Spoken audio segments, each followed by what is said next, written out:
Hey, Kyle here with winthehouseyoulove.com. Today we're talking about how do you have two FHA loans at the same time. Okay, so FHA only likes you to have loans for primary residences. That means for investments, any sort of investment product, they do not want you to have an FHA loan. And the reason why is FHA, so they're basically a government body set up to provide access to affordable housing. And so they don't want it to be abused as investment products. So there are a couple ways that you can have two different FHA loans at the same time, or to use them kind of similarly to an investment product.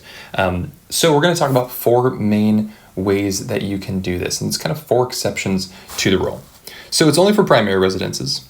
One thing you can know is that you can sell and then purchase again, no problem at all. So if you have an FHA loan right now, you can sell that house that's attached to the FHA loan and then purchase a new home with an FHA loan, no problem at all. You don't have to worry about any exceptions or any special rules. But if you want to retain your FHA loan right now and have a second one, then you need to follow one of four exceptions. Okay, so exception number one is a relocation.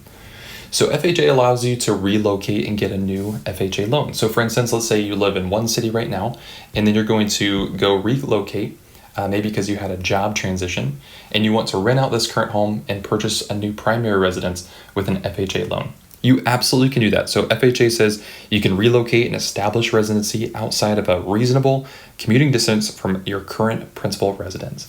What that normally means is about 100 miles. If it's any less than that, an underwriter is probably not going to accept that it's a reasonable commuting distance. They're going to say, hey, this kind of feels like it's a little bit of trying to abuse the system to get an investment loan with an FHA loan. Option number two that you have is an increase in family size. So an increase in dependence in a property's family, a property's ability. Wow, I need to spell check this. Ability. So an increase in dependence in the property's ability to meet the family needs. So for instance, let's say that right now you're in a two-bedroom home and it's you, a spouse, and a child. And then let's say you have another child, so you now added a dependent. Well, that home isn't adequate to meet your family's needs, so you can now get a second FHA loan. But there's one big stipulation here. You need to have 75% loan to value. That means you need to have 25% equity before FHA is going to allow you to do this.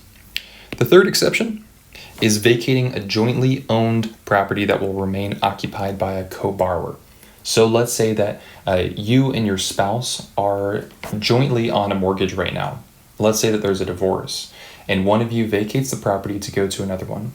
As long as the co-borrower is staying on the loan with that first property, you can now get an FHA loan, no problem at all there. And then number four is non-occupying co-borrowers. So let's say that you, right now, maybe you signed on a family member's FHA loan for them. You co-signed for them. Maybe they needed help. Maybe it was a child or a parent, they needed help getting an FHA loan. You co-signed for them. You now can go get your own primary residence FHA loan if you'd like, with no problem. So really it can be kind of tricky sometimes to have two FHA loans at the same time. What most people have to do if they don't follow in these exceptions is get that loan paid off, either by paying down the mortgage or selling it, and then getting another FHA loan. And really, getting a conventional loan after getting an FHA loan is no problem at all. The only thing with conventional is you're going to need to have a little higher credit score, you're going to need to have a little bit lower debt to income ratio, and you need to have a slightly higher down payment.